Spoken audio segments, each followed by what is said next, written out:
Go. Hi. We are learning about the CRT Lab today. So that's a cathode ray tube. So you're going to make an electron beam and we're going to push it around with an electric field. So this is an old TV one and it's got like plates here and we're going to charge those up, positive and negative, and that's going to bend the electron beam this way, and then if you put it at the other angle, it's the other way, and such and so forth. The ones that we will use look like this. So you're going to take one of these tubes. This is a CRT tube. Don't put it down like this, because it rolls off the disc, it breaks. They're hard to replace. You put it in this box with the receptacle, and it will only go in one way. So you kind of drop it in there, and then you just turn it until it kind of fits, and that's it. That's all you need. So that's in, and then you take this box. It's got, it might rattle around a bit, and it's got some colorful plug-in spots. And if you take this box, which is a power supply, it's got some colorful plug-in spots, and you line them up side by side. Can you get a shot of this? Can you see the two? And so you're gonna need some wires. So there's a bunch of wires here, and you're gonna link up to start with green to green, blue to blue, black to black, yellow to yellow. Okay, that's all of your focusing plates and your accelerating plates.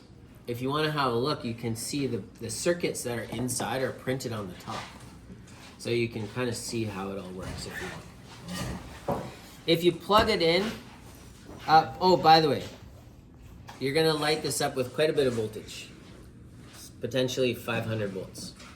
It won't kill you, but it might hurt. So be careful when you're doing this. This switch right here, this on-off, if you keep this off, you're good.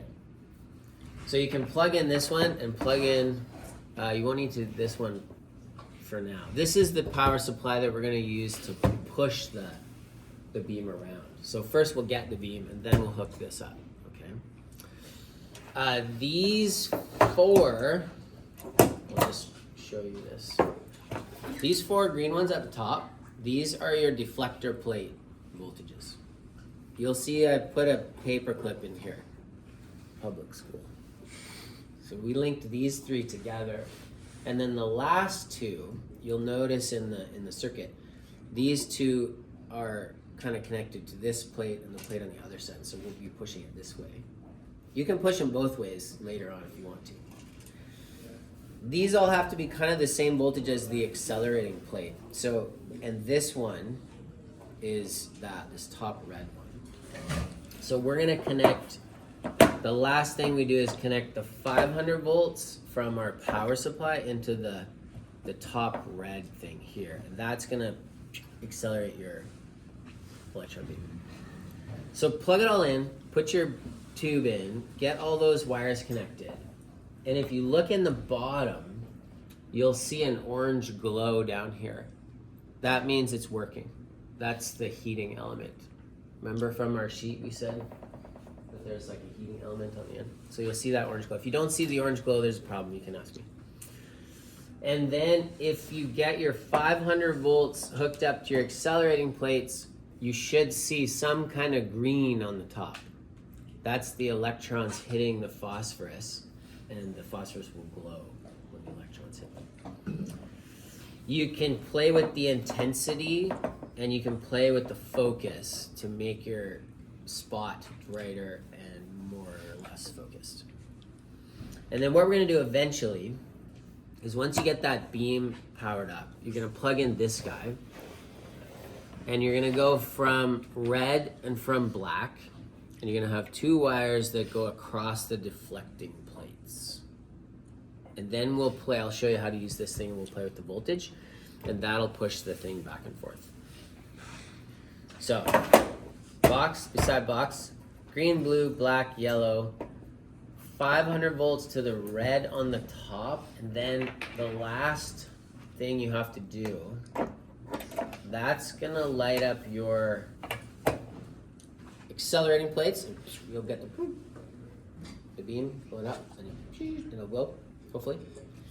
And then you want to light up your deflecting plates with the same voltage as your accelerating plates, because we don't want the electron to go through the accelerating plate and then get pulled back.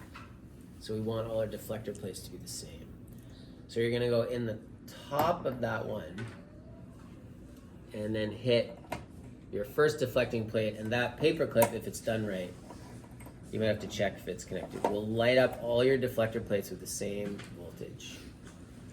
And then you're going to take 2 wires from here, black and red, and put them across the last 2 plates.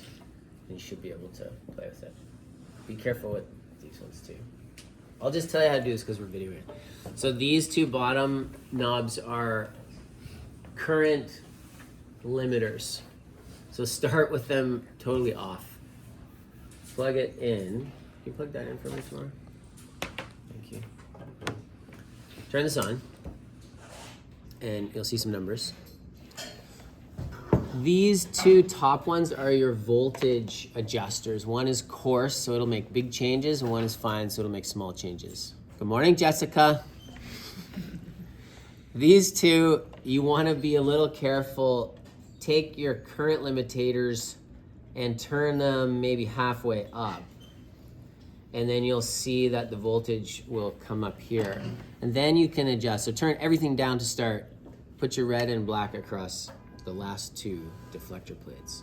And then you can put these 2 limiters at about half, and then you can change this voltage, and that'll supply voltage, and you'll see how the electron beam moves. And what I'm gonna get you to do is, once you see your dot on here, I'll give you a piece of tape. Once you see which direction it's moving in, you put the tape close to where the beam is being bent, and you'll make little marks on it. Final result should be a graph of voltage from here and deflection on your tube. Say that again. How would that work? How would it work? Do a T-chart voltage that you read from here. Deflection that you read from here. How would you read that? You just measure it. Oh, with measure. like just measure it with a ruler. Oh. Like just straight in millimeters, how far is it deflected? Try to get 5 points. And that will be the conclusion of your graph.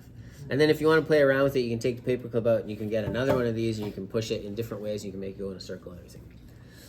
This is the basis of every screen that you've ever used. It's a little bit different nowadays because it's modern, but. Any questions? Thank you, bye.